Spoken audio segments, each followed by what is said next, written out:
Hello and welcome to the Ice Guys. This is the show that takes you into the world of the National Hockey League. Every game, every day, from a betting perspective. With pro sports handicappers, Ian Cameron, Alex P. Smith, and various guests from the world of hockey and sports betting. And now, here's your host, Ian Cameron.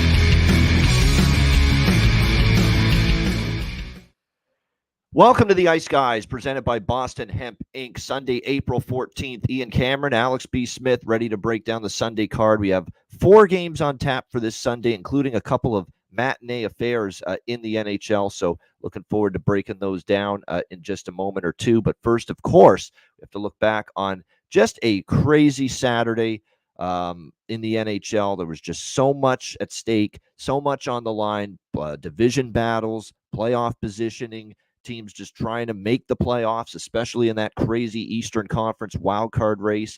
The day started with just a terrific hockey game in the Battle of New York. The Islanders and the Rangers lived up to the billing. It was a great game. I mean, it had intensity. It was one of those days where the Madison Square Garden crowd brought their they were absolutely outstanding throughout that game. They were into it. The pace was terrific. Some nice goals.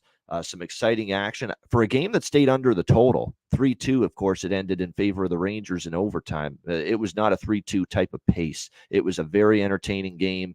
The goaltending from the 2 Russians actually both played very well. Ilya Sorokin and, of course, the winning goalie, Igor Shesterkin.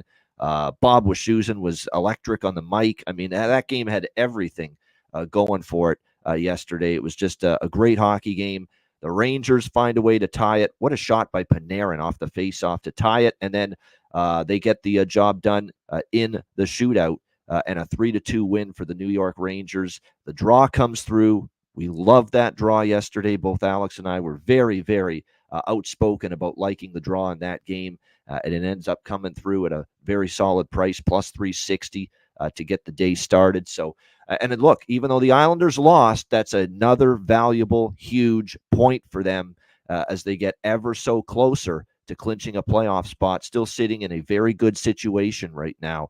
90 points, 3rd place in the Metro Division, and 3 points clear of the Washington Capitals, the nearest team to them. What else did we see? Dallas, congratulations to them. Congratulations to our guy, Matt Robinson. I know he was very happy to see them finally get the division clinched. Wasn't a great performance by Dallas by any stretch of the imagination, especially that first period. My goodness. You talk about fortuitous score to be up 1-0 after the opening period. But nevertheless, they got the job done. 3-1 Kraken. Split for me. I had the team total and Dallas in regulation. So we won 1, we lost 1 with those two. But Seattle punches their ticket as Central Division champions. The shocking result of the day, it's not so much Winnipeg won the game, it's how they won. What can you say? I mean, I was just stunned about the domination early in that game from the Winnipeg Jets, up 4-0 after the first period, and they end up routing the Colorado Avalanche 7-0. It was the Winnipeg Blue Bombers defeating the Denver Broncos, I think, in that game yesterday. The touchdown and the extra point for the Winnipeg Jets. What a performance by them. And that's now, how about the last 2 games for the Winnipeg Jets? I've seen people on social media the last couple days, or last couple months really, when Winnipeg started to swoon. And I did say I was concerned about them at the time. But I never once said that I totally write them off once we get into the play. Was I concerned? Yes, but I never once said, oh, they're going to fall on their face and lose in the first round totally. But you look at what they've done here in these last 2 games. They go to Dallas and they go to Colorado, and they win those games by a combined 10-0.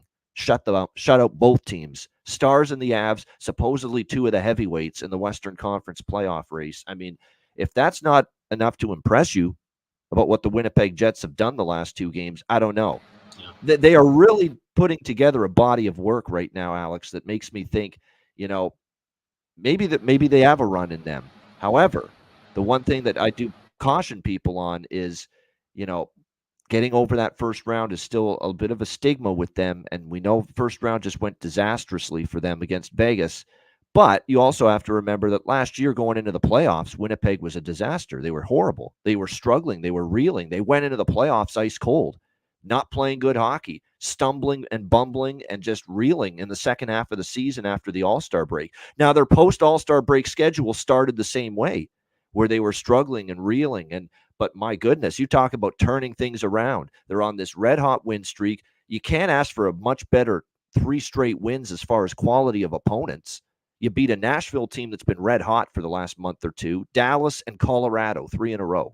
Doesn't get much better than that. So, and look, Winnipeg, if Gabe Vilardi's going to play like this, if Kyle Connor, who's dominating again, Scheifele is stepping up, Monahan's been incredible. I can't say a bad word about him. And I ripped the guy all over the place when he was with Calgary. I couldn't believe how bad he was at times, especially in the playoffs. And he's got to show it in the playoffs. But right now, he's been phenomenal for the Winnipeg Jets, Sean Monahan. It's looking like just a tremendous, tremendous addition by Kevin Cheveldayoff. They have the goaltending, obviously, with Hellebuck when he's on his game, and Laurent Brossoit is as good a backup as there is right now in the NHL. I'm going to ask you, Alex, because there's a lot of people saying, well, Colorado doesn't give 2 shits about the home ice advantage, and they played like it yesterday. I know, okay, maybe it's not that big of a deal to them, but 7-0 on your home ice there? No, that I can't accept that. I can't accept that, you know what? Colorado doesn't care about home ice advantage in the first round series against Winnipeg as much as the Jets do. That's why they bombed out yesterday. I can't accept that as a reason. I can't accept that as an explanation for yesterday. I can't. I won't accept that. It can't be that whoa, it just didn't care as much about the home ice as Winnipeg in that first round series. That's why they played like that yesterday. Bullshit. They were awful. They were terrible defensively. I don't know if I've seen the Kilo play as bad defensively as they did yesterday. Awful, letting their check go to the front of the net, letting guys, for tap-ins and rebounds in front of the net. And look, Georgiev was bad too, but man, he was abandoned as far as I'm concerned in that first period. The whole collective defensive outfit for Colorado was an abomination, flat out, in that opening period yesterday. Goaltender included. He wasn't good either. But, man, he didn't have a lot of help in that first period. To me, it's not just, that maybe they don't care about the home ice advantage and second in the Central as much as Winnipeg. That is a concerning, alarming type of effort on home ice against a team you're going to see in the playoffs from the Colorado Avalanche. Yeah, and that's the thing. Okay, even if home ice doesn't matter, but you're going up against the team that you're going to most likely play, especially now it's official. You're playing in the first round.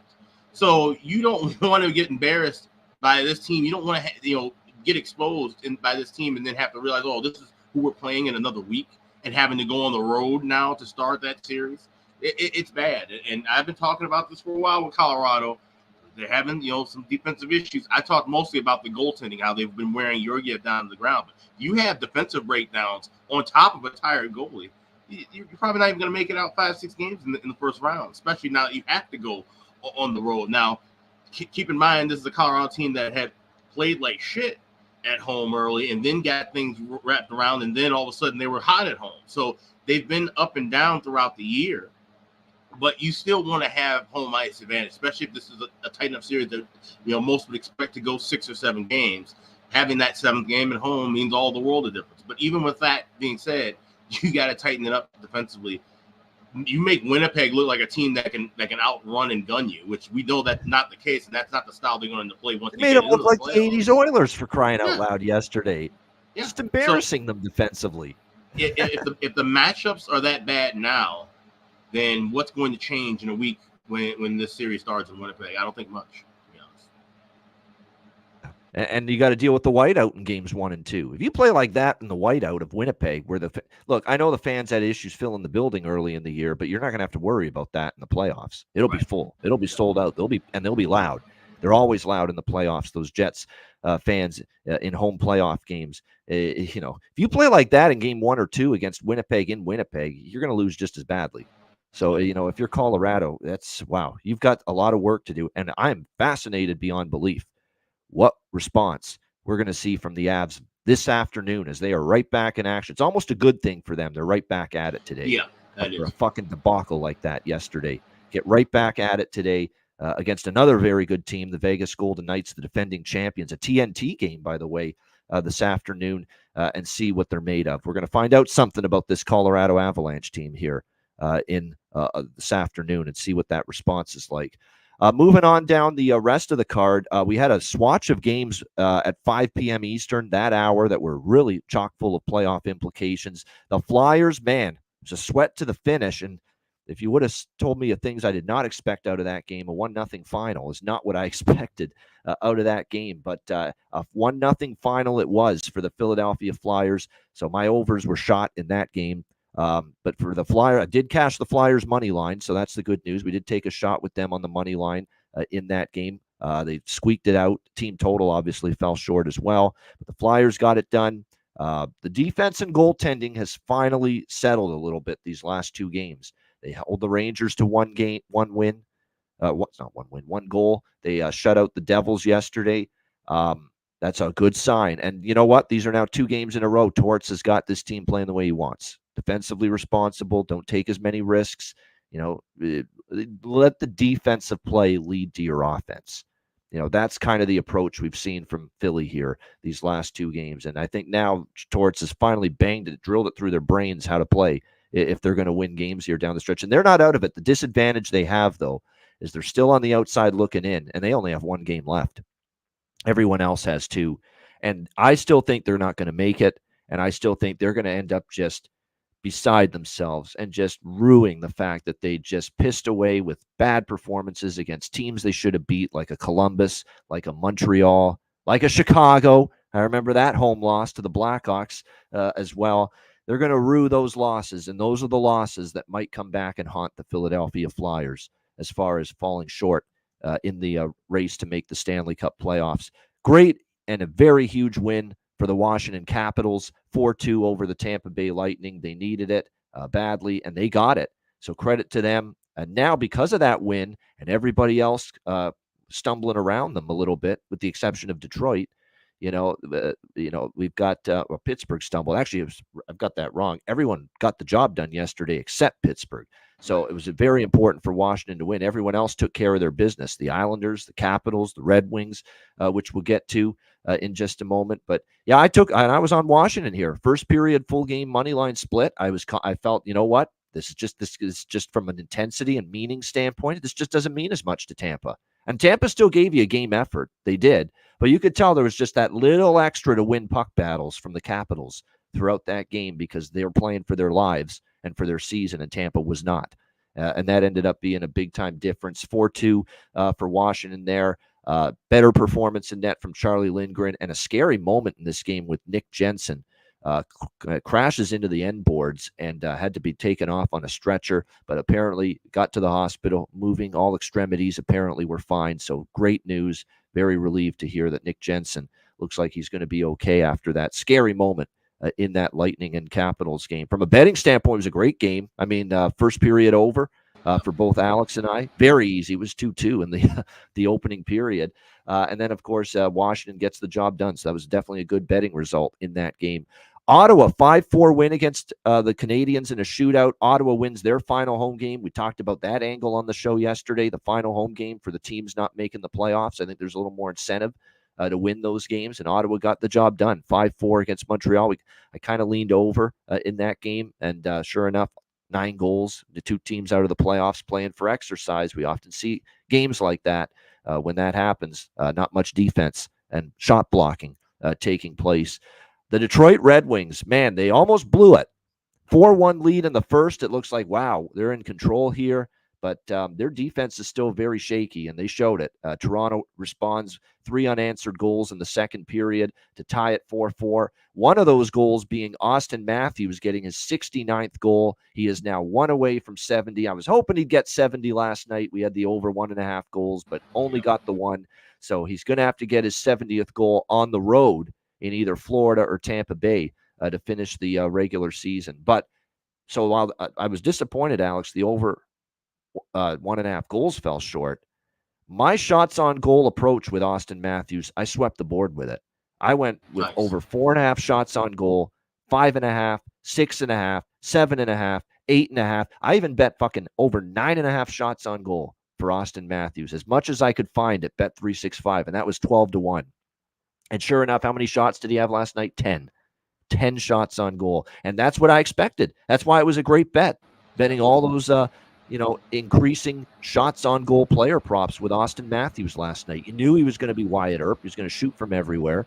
I was hoping to get, I wasn't sure he was going to get to 10, but I said, let's take a shot. Maybe he can get to 10 shots on goal. And sure enough, he did. And the over 9.5 shots was plus 1,200. And the others were even pretty good prices, plus 310, plus, I think it was plus 600 for the over 8.5. So these were really good prices. And so that was great to see. Would have just been icing on the cake if he had gotten the 2 goals and the 70 last night. But that's the approach. And even with Forsberg, which we'll get to in a moment, I was on that same shots on goal approach. He only got to 6, but we still got 2 legs of that as far as his shots on goal as well last night in that game. And just like Austin Matthews, he only got the 1 goal. He didn't get the 2 or the hat trick against Columbus last night. But a huge win for Detroit. Mr. Clutch, Dylan Larkin with the overtime winner. Not a shock at all. That he's been their Sidney Crosby, doing everything he can humanly do to drag the Detroit Red Wings into the playoffs. So just an outstanding job by Detroit to find a way to get 2 valuable, huge points against the Leafs last night. And that was a great game for me. Unbelievable. Detroit money line, team total, full game over by Facta. Everything there in that game was just amazing. That was a game that really made it a good day. It was just, and the only thing missing was Matthews getting 2. But we had the shots on goal wins. We had the over by Facta. We had Detroit money line, Detroit team total. So it was a great game there, betting wise. Nashville 6-4 against Columbus. The only thing I add here was Forsberg props and a little Nashville team total over 3.5, which was pretty easy. I mean, 6 goals against that bad Columbus defense, and Jet Greaves, who's just not NHL caliber. None of their goalies right now, really, Columbus are NHL caliber. You could argue even Merzlikins is an NHL caliber. Tarasov's actually been solid at times, but certainly not Jet Greaves or Malcolm Subban right now. And Nashville lit him up for 6 goals. I was hoping more than one of those goals would have been Philip Forsberg, but he did score. He did get to 6 shots, so he cashed a couple shots on goal props. But that leaves a big task in front of him, because now he's still stuck on 47 with just the 1 goal last night. He's at 47, and he now is going to need a hat trick in his final game. And they only have 1 game left, Nashville. So he's going to have to get to 50. He's going to need a hattie in the final game of the season for the Nashville Predators. But I'll probably bet the hat trick in that game. I'll take a shot at it. He's still going to try. There's no doubt. He was trying last night. He had 6 shots on goal. It's just unfortunately only one of them went in for him.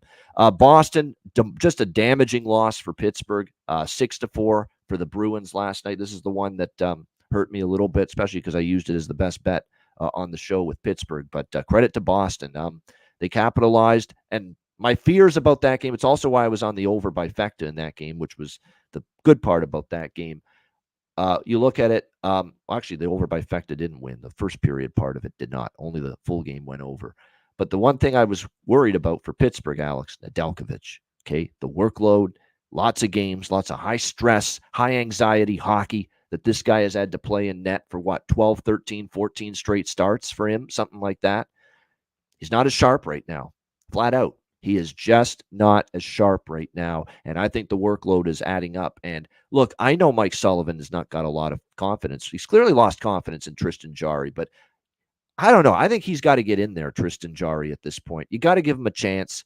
Nedeljkovic is running on fumes right now. I think when you look at it for Pittsburgh and Mike Sullivan, costly day and night, because everyone that they're battling with won yesterday, and they're the only team that lost. He's got to try Jarry at one of these last 2 games because I think Nedeljkovic is running out of gas here a little bit. He has just not been on his angle. His rebound control's not been as good. He just hasn't. His movement in the pipes has not been as fluid here in these last few games. But Boston with a big win, and look, I think Boston, the urgency to win ramped up for them after seeing Florida beat Buffalo in the game earlier to keep pace in the Atlantic Division race. So it was a big 2 points for Boston, and they have games in hand on Florida as well. 3-1 Vancouver. Nice win for them. They take a huge, gigantic step forward to clinching the Pacific Division, which they probably will. The question of when, not if now, after that big 3-1 win against Edmonton. Very solid performance from Casey DeSmith, one of his better performances in quite some time. And that looked more like an Edmonton team that missed Connor McDavid last night than obviously what we saw against Vegas in particular early in the week. LA beats Anaheim 3-1, and then Minnesota 6-2 against San Jose. Thanks for showing up for your final home game, San Jose.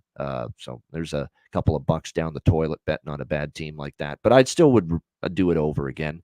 It was the final home game. I did not trust Minnesota, but obviously it's lesser trust that you should have in San Jose in a game like that. Alex, thoughts on the remainder of what we saw? Yeah, I mean, we started with that Boston and Pittsburgh game. Like you said, Nedeljkovic, we worried about him, being able to just kind of weather the storm of playing this many, big-time games, this many big-time minutes down the stretch. And it's funny, Cheshire Cat going, yeah, did they pay Jari all this money? Shouldn't he be the guy to step in a big money situation game like this, a big money game like this? And, you're rolling with the hot hand, but at the same time, it's like maybe you got to shuffle the deck a little bit better, down the stretch. So hindsight 2020, of course, and they still got 2 games left, so they can still make a run for it where, like I said, a team like Philadelphia more than likely going to be done out of the way. Also, when you look at that log jam, they do have more regulation wins than Detroit, Philly, and Washington. So that's something that could also help them out, too. They get a regulation win against Washington. That'll be huge. Probably paramount for them to move up those 3 spots essentially and try to get back in that second wild card spot. The Wild and Sharks, just on that, silly me for taking it under, right? in that game where I thought that the game would just slow down. Welcome to my world, man. Every time I take an under, I lose, and Alex experienced some of that pain last night. And like you said, San Jose not showing up in their home finale, but the Wild getting the offense rolling as well was something I didn't expect. I thought that was just going to be kind of a low and slow game. And then you have a game where you think it's going to be high scoring like New Jersey, Philly, and it ends up only being 1-0. So you get hit with that randomness when you have a big, Saturday card like that. Tampa Bay, Washington was a huge one for maybe hitting that first period over. That was a big spot. And then you mentioned, missing the second goal in both Forsberg and Matthews. But I also have Forsberg 3 points, just missed out on that. Forsberg last goal, which is something that, like I said, that's something I'll definitely be back on again for the finale, if nothing else, because they're going to want to try to defeat him the puck more and more. But, like I said, kudos to you on hitting the ladder with the shots. That's something definitely worth looking at for both of those guys down the stretch. And yes, it was posted on Patreon, the Matthews shots on goal props. I did post them. The problem is on the Patreon page, I only had up to over 7.5 because I didn't find the over 8.5 and 9.5 till right before puck drop. About 10 minutes before, all of a sudden, Bet365 had the shot props and the milestone shots props, and I'm like, whoa, we can actually go higher than over 7.5. We can go over 8.5, 9.5 there. Otherwise, I would have posted those too. But still, you got 7.5 was plus 550 on that. But yeah, I did post the majority of those shots props on Patreon earlier in the day.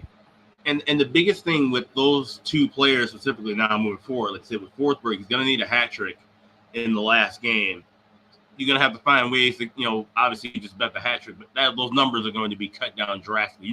It was plus 2,800 yesterday. I promise you it won't be that high for his final game. And same thing with Matthews. Now that Matthews is 1 away from 70, we might see him be minus 150, 160 to get a goal, which is going to just drive all the odds down for if you want to bet 2 goals, you want to bet 2 points. So look for those adjustments and keep that in mind when you're thinking about, looking for Matthews or looking for Forsberg at this point, because now with 1 or 2 games left, the bookmakers know they're going to get a ton of action there, and they're going to shrink those odds from what we were seeing yesterday. I'll tell you what, about Pittsburgh, if he's a bargain bin, if he's in the bargain bin price range in Pittsburgh's next game, I'm going to be betting him. And I put it on the Patreon page, one of my props last night. I forgot, I think, to mention it on the show, but it was on the Patreon page. This guy's playing really well right now. They might have something in him. Drew O'Connor for the Pittsburgh Penguins. What a shorthanded goal that was. He pulled away from the Boston player as a roof job overall, Mark. Shorthanded. That's the goal that got them back to 4-3 last night. And at the moment, I'm like, wow, that's a huge shorthanded goal, too, to get them within 1. I thought for sure at that time Pittsburgh might be coming back, tying it and winning it. But credit to Boston. Very, very mentally resilient team, obviously. They thwarted the Pittsburgh comeback attempt, but Drew O'Connor, he was plus 500 to score a goal last night for Pittsburgh. I'm going to be keeping an eye on that moving forward. He's starting to really show me something, and it helps playing obviously with Crosby, and at times he's played with him for Pittsburgh. So but he's playing really well for this Penguins team, no doubt. All right, let's turn the page and let's get our attention on the Sunday slate. 4 games here on this Sunday card, and we begin with a game that's about 30 minutes from now away from starting. We've got the Seattle Kraken and the St. Louis Blues. We can now say that these two teams are both playing for exercise now after the St. Louis Blues were officially eliminated from the Stanley Cup playoff contention mix on Friday with their loss against Carolina, combined with the Vegas win against Minnesota. We've got St. Louis minus 130 home favorites here in this game. The total 5.5, pretty much across the board. Just to get the day started, I have a small bit of the over here. Again, it's just very simple reasoning. You've got two teams out of it. Nobody needs to play defense. Nobody needs to block shots. Your tee times are organized. So I think when you look at this situation here with the Blues and the Kraken, and the Blues have actually been, this week at least, been able to score some goals. We saw even against Carolina, I thought that was a pretty solid offensive effort that they had, albeit in the 4-2 loss, or 5-2 loss rather, to the Hurricanes. We've seen them go over in 3 straight games. 4 of the last 5 games have gone over the total for this St. Louis Blues team. Now, I know Seattle's gone 4 straight to the under, so that does concern me slightly.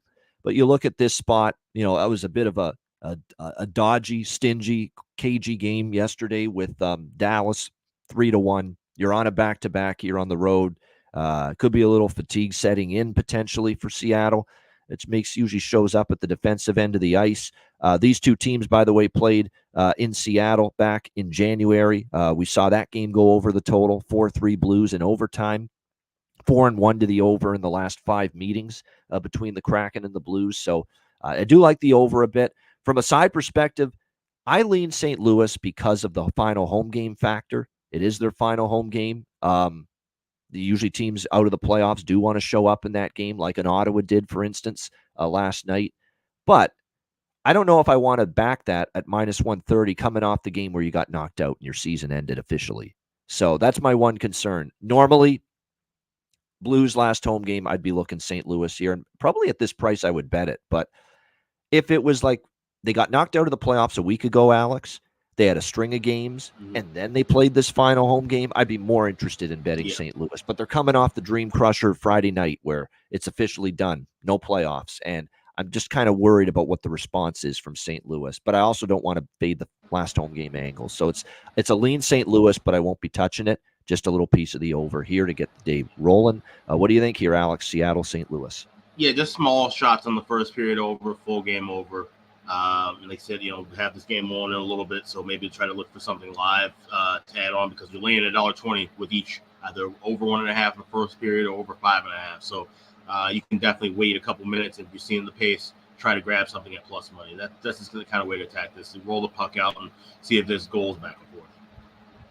One of my favorite props of the whole day, and I like it right in this first game, Zachary Bolduc for the St. Louis Blues.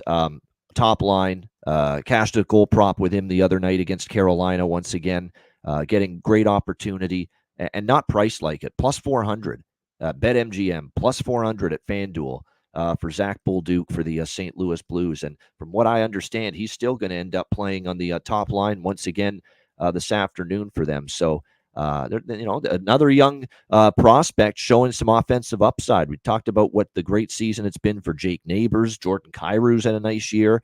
But Zach Bolduc right now with Robert Thomas and the captain Braden Shen on that top line has been excellent for the St. Louis Blues. So, yeah, that's one of my favorite props, goal prop-wise, of the entire Sunday slate right there.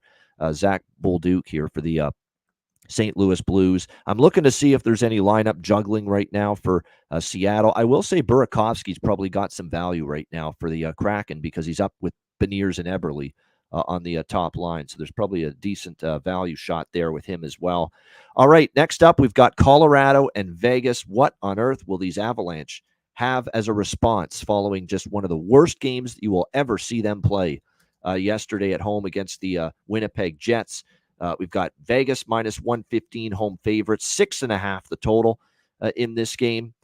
I kind of want to take Colorado first period in some form. I mean, don't you have to respond don't you have a shredded dignity and pride after a game like that? If you do, and you're supposed to be this good team, This first period, you should see the Avalanche with fire under their skates here in this opening period.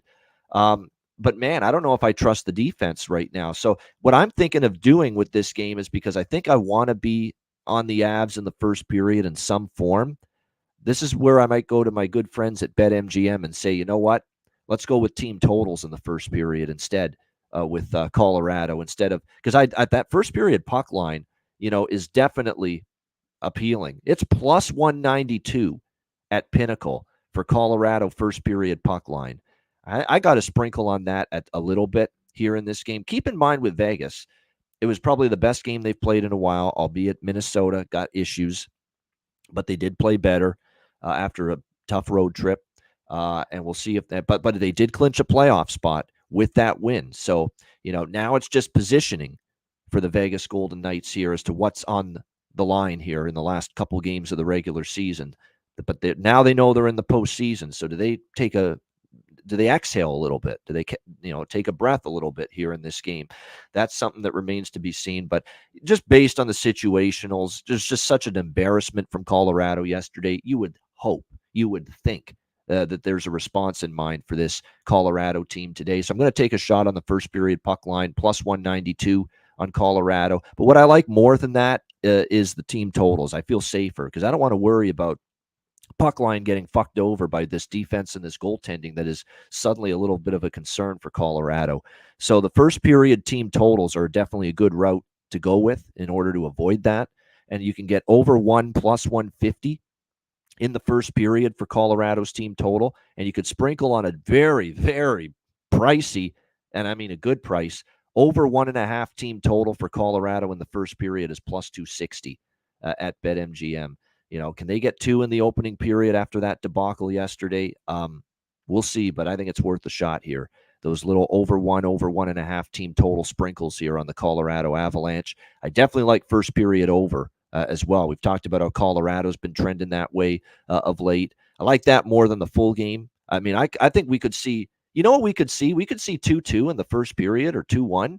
And it's like 2-1 in the third period or 2-2 in the third period. I could see that in this game. It reminds me of could you imagine having the full game over 5.5 with Buffalo and Florida yesterday? That fucker was 2-2 after the first period. It got to overtime 2-2. There was not a goal in the final 2 periods. If you had full game over after the first period, you're counting the money already. And sure enough, there's not a goal after that until overtime when Sam Reinhart won it for the Panthers. So that's why I think a lot of the goals will be early here in this game. So first period over, little Colorado first period puck line, and a little bit with the Colorado over 1.5 team totals in the first period as well. Alex, what do you think here? Avs, Golden Knights. Yeah, so I like the first period over. I'm betting a little bit of it small. I'm seeing the cheapest price, $1.32 at FanDuel, but I will look to add a little bit more on in game. Try to catch a plus price with that, but also like both teams to score plus 160. That's actually what I'm heavier on for a pregame look. I definitely think we see goals early, and I think we see goals going both ways. I can't trust Colorado to just automatically come out, have the offense running, but also shut things down on the back end too. So I do think we see at least a goal for each team in the first 20 minutes. All right, there we go. So primarily for Alex, first period over, and both teams to score in the first period, which is a nice, plus 160 price range type of bet. Joey Decord and Joel Hofer, by the way, are the goalies in the Seattle St. Louis game. It's Alexander Georgiev, who got pulled yesterday, and Aiden Hill getting the starts for their teams in this Colorado and Vegas game.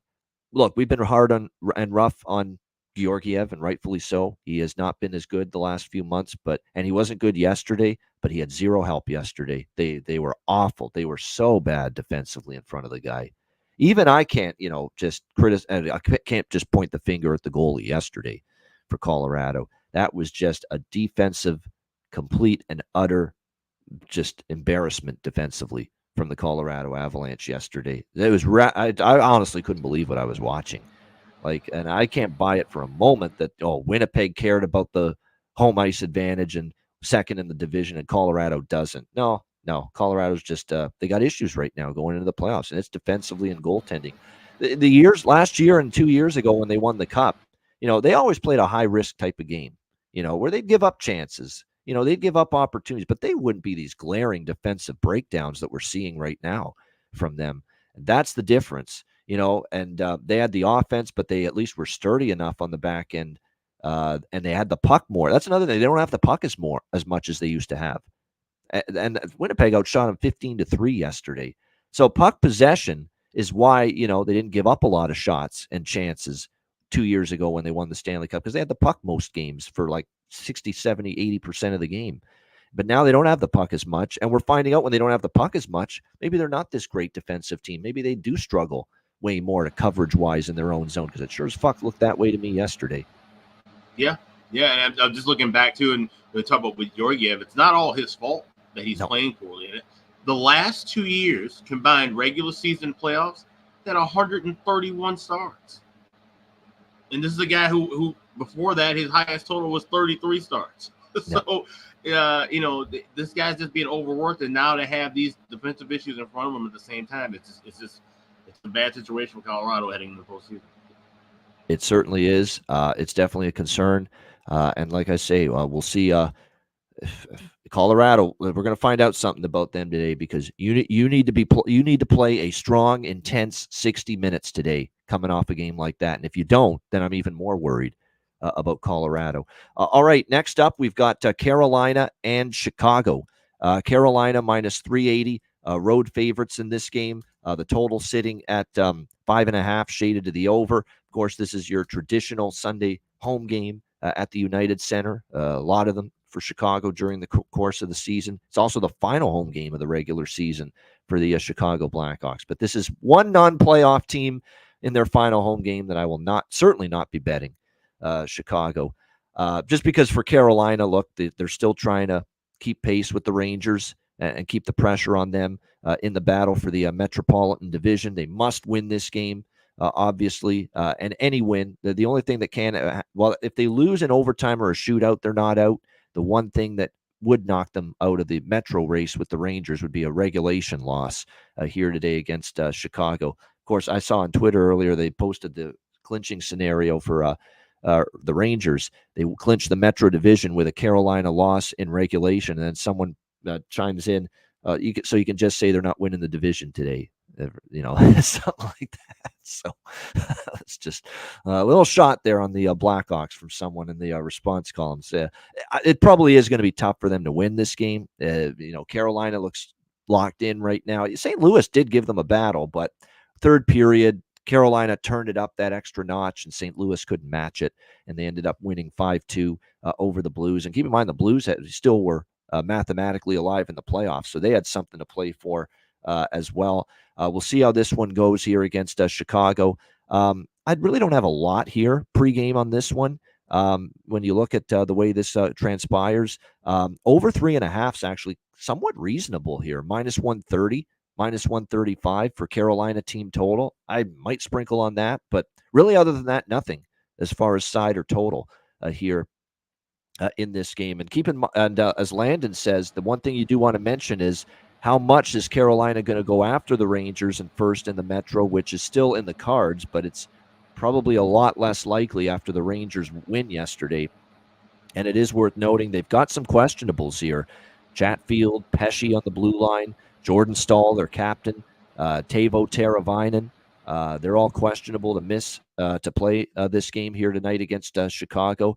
And as you mentioned, no morning skate today, so you got to watch the lineups, because Brind'Amour did hint that with little nicks and bruises and bumps and bruises that the likes of Aho and Burns, Jarvis, and Gensel are going through, that maybe, just maybe, they're rested here today. So this may not be a full-strength Carolina lineup tonight. This is definitely something you're going to want to watch. That's why I haven't moved on anything yet. Right now, I might get there with the team total. Let's see what the lineups are. That's the lean right now. Nothing locked in as of right now, though. What do you think here, Alex? Carolina, Chicago. Yeah, one thing I do have right now is the first period over. That's a cheap price at minus $1.15, where we've seen 6-2 to the first period over in the last 8 meetings. We've also seen Chicago play well on these Sunday home games, kind of afternoon, early evening starts. It usually we've seen a lot of high-scoring starts with those contests. So being the last home game for the Hawks, I know they'll do the whole jersey off their back ceremony. So it's going to be huge for whoever gets that draw and ends up getting Bedard's jersey. So I'm sure there's going to be a lot of people there just for that alone. So there should be some energy early in this game. Like I said, if Carolina is not interested, the Hawks, screw around and win this game at plus 300. It's not the craziest stab in the dark, but like I said, just got to wait and see what the lineups are going to be. So I have the Hawks circled and might have to try to, grab that as soon as I can. But once we hear certain confirmations with Carolina in the lineup. I want to point out something. You can get plus 1.5 at a plus price puck line with Chicago. So, if you want that extra security, they lose by 1. And they've done that a lot against some of the better teams that come into town where they've given them a battle, but they lose by a goal in overtime or a shootout, or they lose by 1 in regulation, that kind of thing. The plus 1.5 if you think Chicago could hang around. And we're going to find out by the lineup decisions by Rod Brindamore. That's going to dictate, I think, how much they are invested in this game. If they got everybody in, it looks like they're still giving it an honest go for the division.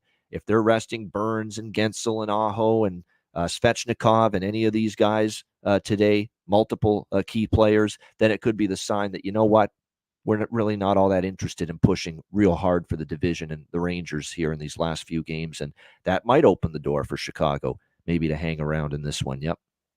Yeah. So it's all lineup based, definitely. You want to keep an eye on what Carolina is going to roll with. Yeah, Martinook, credit to Jimmy Murphy. Jimmy Murphy almost used Jordan Martinook for his bargain bin on Friday when he was with us, and he scored against St. Louis. So great call with that, no doubt. So, and as Matt says, if they bring up some AHL guys, watch out. Those guys may play harder than the big names would. Yeah, that's always a possibility with many of these teams because obviously you're playing to make an impact, an impression on the coaching staff. So keep an eye on that. And yes, Chicago signing Frank Nazar, who was just absolutely outstanding in the tournament and all season in college. So looking forward to seeing him down the road with the Blackhawks.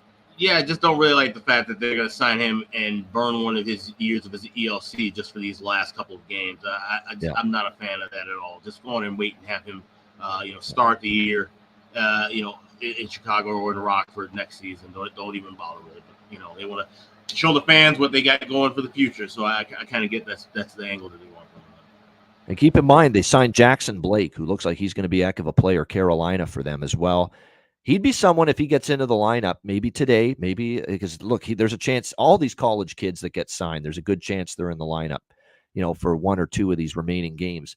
That's not always a bad goal prop consideration because these kids, it's funny, they can make an impact. And Jackson Blake has great offensive talent for Carolina. So if he's in, I might sprinkle on Jackson Blake here as far as a goal prop in this game. But again, big if whether he gets in the lineup or not. I don't think we have goalies confirmed yet for this game either. Again, this is it's Kochetkov and a Mrazek projection for the respective teams, but nothing confirmed as of now. All right, final game of this Sunday slate, Arizona Coyotes, soon to be Salt Lake City, Utah Coyotes. I think they're probably going to end up keeping the name, quite honestly. We'll see, but they're on their way to Utah after this week. But right now, for now, they're still Arizona, and they are going to take on the Calgary Flames tonight. Calgary minus 125, home favorites, 6 the total here in this game. Look, they've almost taken this us against the world mentality, this Coyotes team. I've been thoroughly impressed with their professionalism, with their level of play, with beating 2 teams that had everything to play for this week on this road trip, Vancouver and Edmonton, back-to-back. I'm just keeping this simple. I see them playing with some purpose.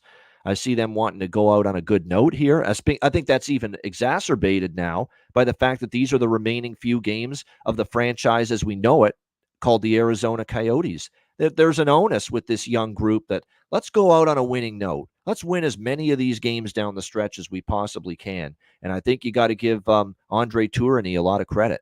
A lot of credit. Could you imagine coaching this team and having all the shit that he's had to go through with going to Mullet Arena in the first place, having this relocation stuff swirling around, and still having this team showing up honestly every night with a hard-ass effort? I mean, that's just a tremendous job. I think Andre Tourigny has shown, it's crazy to say this because they haven't made the playoffs yet with him. It's crazy to say it maybe because of that, but I still think he's done one of the best coaching jobs the last few years. I really believe that. Because this team's supposed to be worse than they are. They've had so many adverse conditions and circumstances and things that no NHL player and team should be dealing with in the course of the season when the focus should be on hockey and playing the game. And yet here they are. It's been a hard-working team all year. They have bad nights like anybody, but it usually is not because they don't show up or the effort's not there. And the effort has been through the roof here in these last 2 games. I'll gladly take a shot with them tonight as an underdog here against this Calgary team.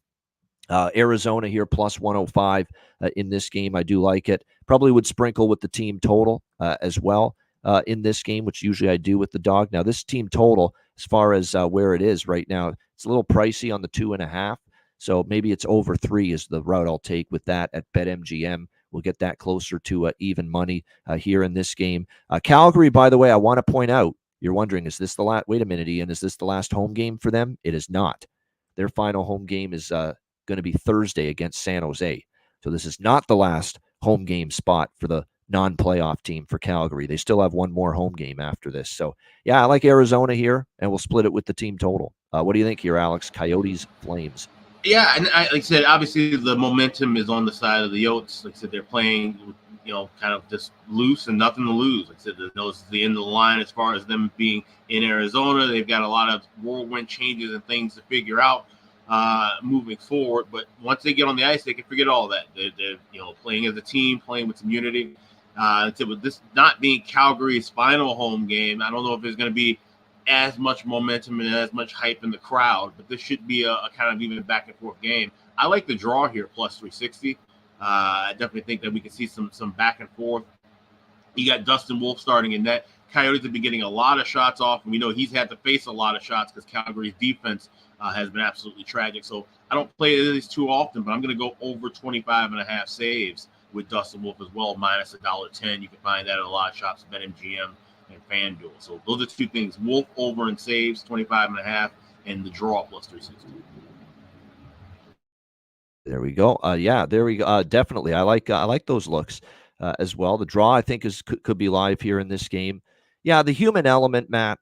And look, I know Alex, and even we've been critical of the Arizona run here in the NHL. It's been really bad at times. I mean, seeing the half-empty crowd for years there, even when it was at Gila River Arena in Glendale. And then, of course, this Mullet Arena debacle here. But at the end of the day, you do have some sympathy for players and families. They have to uproot now. They got to move to Salt Lake City, find new homes, find new schools for their kids. They just break the kids away from friendships they've formed with other kids and classmates, with where they are. I mean, you do sympathize. There's just a human uprooting that tough to see them go through that, the families. There's no question about that. But I have no sympathy for the ownership here of Arizona and just the brutal job they did. As far as everything and not securing the building in a proper location for the building, and then having the politicians there in that state just him and haw and just shoot them down at every turn. Well, that's showing you how much you really want to save this NHL franchise here. You're shooting down this opportunity to put the money in and invest in a new building, which is needed in a location that everyone can get to. I mean, I saw the eye test earlier this week, and Pierre Maguire's talking about how miserable the location has been for the majority of the Coyotes run where the arena has been. How it's like the location's been off. It's been bad. It's been, in these weird areas where there's, middle of nowhere, middle of the desert, so the location, and they needed the building. They never got it. It was botched for years, everything that's gone on with this. And it's unfortunate. Now, I do feel bad for Clint McLean. He is a legit hardcore Coyotes fan from that state. He loves that team. He watches every game. And he's one of the people that the heart is ripped out for a guy like that. He loves that team. And there are those true die-hard, die-in-the-wool Coyotes fans that I feel bad for. But I don't feel bad for the overall situation. It had to be done. It was just a situation that was untenable. And I think Gary Bettman and the NHL are culpable, too, for dragging this thing along as long as they did, knowing that how much of a disaster it turned into. Yeah, number one blame, by all means, is pointed on Gary Bettman. Because this went on for way too long. And I think people forget, everybody's talking about how bad this current ownership group is. There's been 3 ownership groups in the last decade. And before that, this team was owned and ran by the NHL for 4 years. This has been a shit show beyond shit shows in this league for quite some time. And you're going to go back and forth about the whole thing with the arena. This has been an issue since they literally got there. America West Arena, which is now known as the Footprint Center, been there since the 80s, was built strictly for the Suns. and it was never they were never able to properly adapt the building. So the team didn't like it. The Suns didn't want to chip in any money to try to remodel and restructure at that time. That's how they ended up leaving there, ended up going out to Glendale, and basically the Glendale property was pennies on the dollar for how they were able to build that arena. So they figured, okay, well, we can get out of this bad deal that we have in Phoenix and move to Glendale, as they're trying to build Glendale up into this big kind of mega mall area, which never really took to fruition. Now you're going back and forth. Everybody says, well, they should be in the East Valley. They should be in Scottsdale. Scottsdale has numerous times turned down the chance to build an arena in that area. Now they want to wait till the 11th hour to pass something through and then put it on the taxpayers' dime. And they said no. And I said good on them for not having it, because at the end of the day, ownership needs to, and that's in a lot of cities, ownership needs to step up and put their own money towards some of these projects. So it's an absolute nightmare. I feel bad for the true diehard fans of this team, but also at the same time, there was a whole lot of Fairweather fans, and there's a reason why that attendance, even when they were at their best, when they won the Pacific Division and made that run to the Western Conference Final, they still were only averaging just over 14,000 fans a night. That's not going to work. Bettman literally said about a few years ago, when they announced that Vegas was coming in the league, that a place has to have at least 15,000 a night. He pretty much openly said, he said that's why Quebec City is not even being considered. And then he doubles down and allows them to play 2-3 seasons in a 5,000 seat arena, knowing that it was going to crater, especially with the whole money situation, all the escrow situation, getting in revenue. Bettman at the same time gave Arizona a million chances to make this thing work in the state of Arizona, and no one stepped up and properly did it the right way. So it's just an absolute disaster. Now they're going to Utah. Now they've got ownership that claim they're going to spend money and actually be aggressive and try to be competitive. And it's going to be really tough for fans in that state of Arizona to see this team possibly progress. And it could be one of those things like we saw with Quebec City. They lost that team, and all of a sudden they go to Denver and end up being a Stanley Cup champion. Wouldn't shock me one bit if we see the Yotes actually maybe turn some things around once they get to Utah and this team actually be a contender in the West 2 or 3 years from now. I like it. Well said. I like that owner for Utah, that Ryan Smith there. He's a young guy. I think he's got some savvy to him. I think he's going to do a hell of a job to try to get the. Now, remember, this is not a state that's used to high level hockey at this kind of level anyway. So you got to build it. You got to build the following. But I think this guy has the right chops and the right incentive and motivation to do so. He really wants to make this work. And I think that my early reports on this prospective Utah owner is that a thumbs up. I think he's going to try to do the absolute best he can with it. I think it's and I think he's kind of got that go-getter mentality. I like that. And I hope they lean into the history of hockey in Utah, specifically like talk about with the Grizzlies. We saw Vegas and Seattle both do that. They kind of, Seattle saw the Winter Classic jerseys and just kind of their overall themes. They had kind of incorporated some things from the Metropolitans of way back when. Vegas taking some elements from the Wranglers and the Thunder from back in the day. Build upon the history, albeit how small it is, that's already been there in the Utah area, the Salt Lake City area, moving forward to kind of get away from it. I don't think they are going to keep that Coyotes name, to be honest. I think they might go something completely different. Change the uniforms, change it, because this is the other insane thing. There's still these reports talking about that with this expansion, potentially on the rise to 34, 36 teams, that Arizona could be right back in the running to get another franchise, because the National Hockey League, they just don't know when to quit whenever they get hit in the head. Well, let's go to Atlanta for a third time. Let's go to Arizona for a second time. Shit that clearly didn't work for however many years, but they're still going to talk about it, put it back on the table. So if they do that, then by all means, the Coyotes' look and likeness and image and all that should stay in the state of Arizona, and Utah should be something completely different. Yeah, definitely. It's like I said, it's going to be interesting to see how this works and exactly what's the team name going to be. All that kind of decision making has to go into it. You know what? And I agree. The reports were when they found out officially from Bill Armstrong that they're relocating. And from a lifestyle perspective, Matt, you're right. It's tough. You're leaving the weather, yes. The great golf. I mean, there's no doubt that Salt Lake City's, I'm sure there's some positives, but from just a lifestyle perspective, It's tough to give up that weather and that great golf and the sunshine and barely any rainy days and go to Utah. And that's and tough. they'll be hanging out at Cheesecake Factory a lot. Yeah. That's what every NBA team, that's what they always say. When they go to Salt Lake City, they're all at Cheesecake Factory. That's the hot spot. When Cheesecake Factory is the hot spot in your city, it says a lot. Basically, if Cheesecake Factory is the hot spot in its city, it's not so hot. The city. Not at all. Pretty much, yeah. That's the issue right there.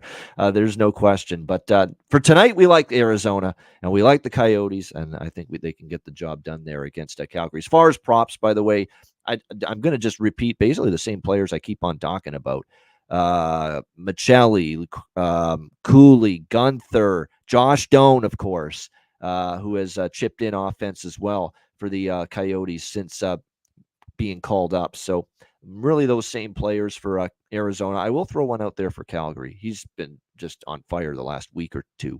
Andrei Kuzmenko for Calgary has been excellent of late. So probably some good props there as well with him. And by the way, Eddie Lack apparently spotted one of Alex's tweets, I think yesterday, about the Arizona situation, ripping it, and Gary Bettman for hanging on so long with it. So apparently Eddie's got something to say about that in rebuttal on Friday when he joins the show for the playoff preview. Bring it. Yeah.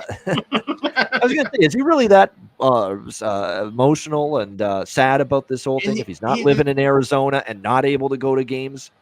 And then his biggest thing was, and this is so telling of not just him, but a lot of how the Arizona fans felt when he says the arena's too far away. No one wants to spend half of a day in the car. Everybody wants to just hop out of their pool, grab a beer, and then be able to bop down to the game. That's not how that works in most cities, especially in a city that has high traffic like Boston, Chicago, New York, Los Angeles.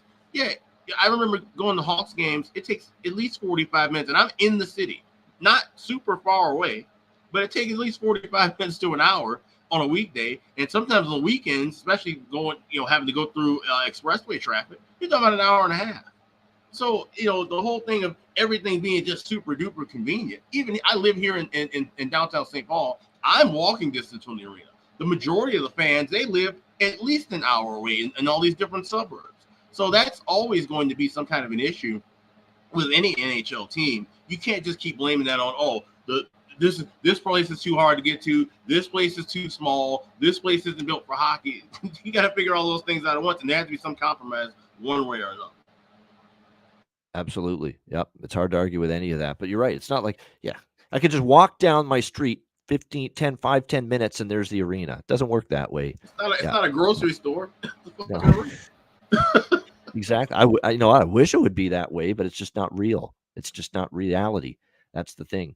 Great stuff. Shout out to everyone in the chat. Hit the like button. We appreciate it very much. By the way, our BetCast schedule, again, we got to keep reminding you because we want everyone to be part of this, as many people as possible, especially for the Patreon exclusive ones, because this is the time of year to sign up right now. Patreon.com/Ice Guys. It's just $10 per month because your sign up means you will be able to tune in and watch our 3 Patreon exclusive live betcasts here in the month of April.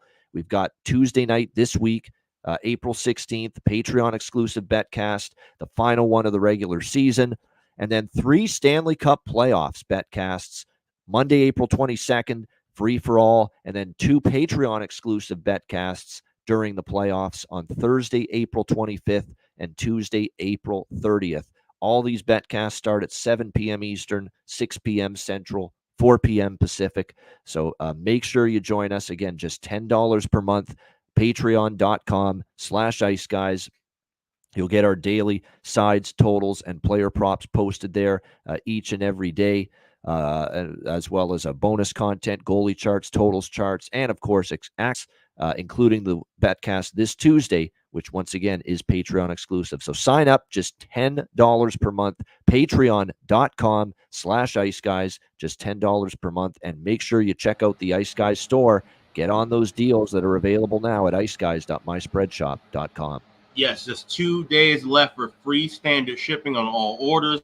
We've got everything in stock, hats, t-shirts, hoodies, you name it, we got it. All available right now. 2 days left from standard shipping. That's at iceguys.myspreadshop.com.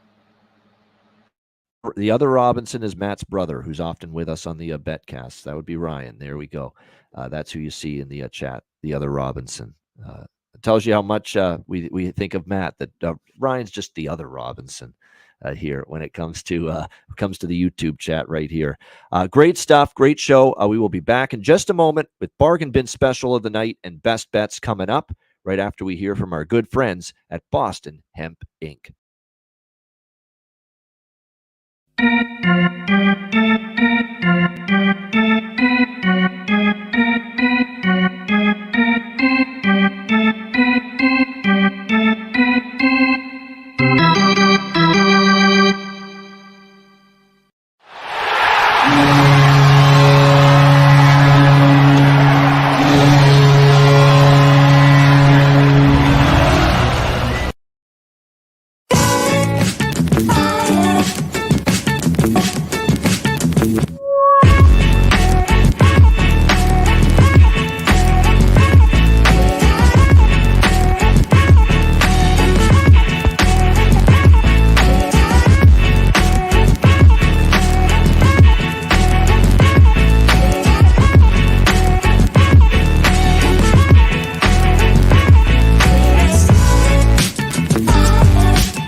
All right, Boston Hemp Inc. Make sure you check them out. Get 20% off all orders on the website using the promo code ICEGUYS at bostonhempinc.com. All right, bargain bin special of the night. Well, now we have just 3 games to choose from because the first one started Seattle and St. Louis.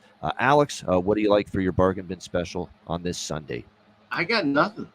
I was looking through and combing through. Like I said, we're waiting for these lineup changes with Carolina and Chicago.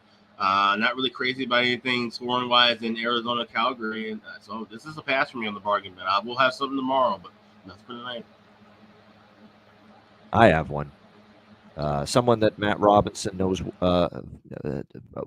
He's got a connection to him. He's been good since he's been called up to Arizona. We'll go Josh Doan for bargain bins. It was going to be Zach Bolduc, but the game started already. So if it was a later game, Zach Bolduc would definitely have been my bargain bin special for the St. Louis Blues today. But that game is already underway. Let's go Josh Doan here for the Arizona Coyotes plus 450 here at PointsBet. In Alberta.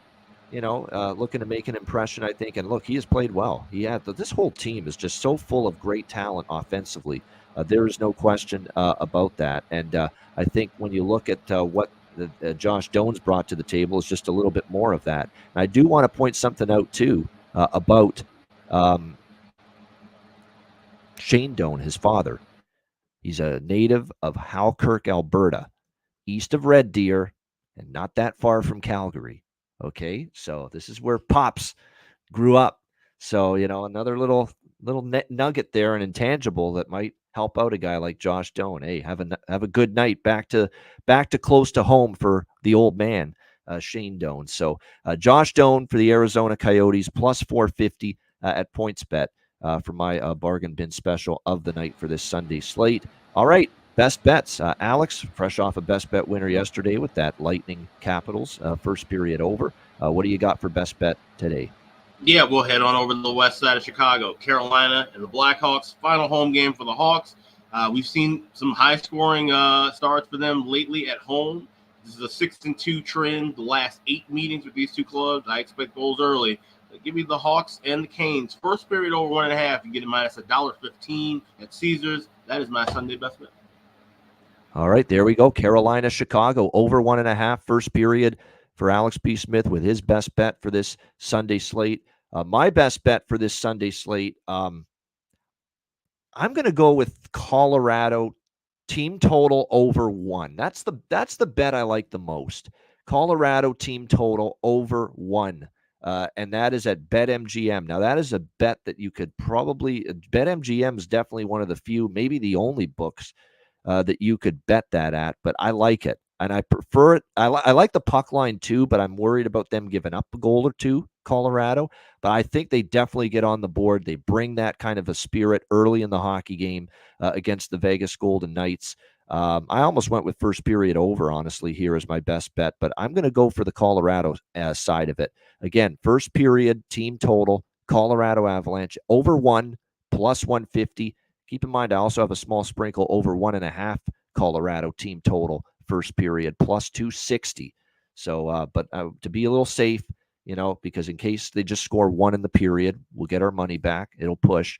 We'll go with that. Colorado, team total, over 1 plus 150 in the first period. That is going to be my best bet here for this Sunday NHL card. That'll wrap up this edition of the Ice Guys. Thanks to everyone for joining us. Hit the like button on the way out. We appreciate it very much. A reminder, the Ice Guys is live 7 days a week, Monday to Friday, 2 p.m. Eastern, Saturday and Sunday, noon Eastern. If you can't watch the show live, download the Ice Guys podcast in audio form on all major podcast platforms. Google Podcasts, Apple Podcasts, Spotify, Stitcher, iHeartRadio, Amazon Music, and more. Download the Ice Guys podcast when you can't watch the show live. For Alex B. Smith, I'm Ian Cameron. Have a great Sunday. Enjoy the games and good luck. And we'll be back with you tomorrow on Monday for another edition of the Ice Guys.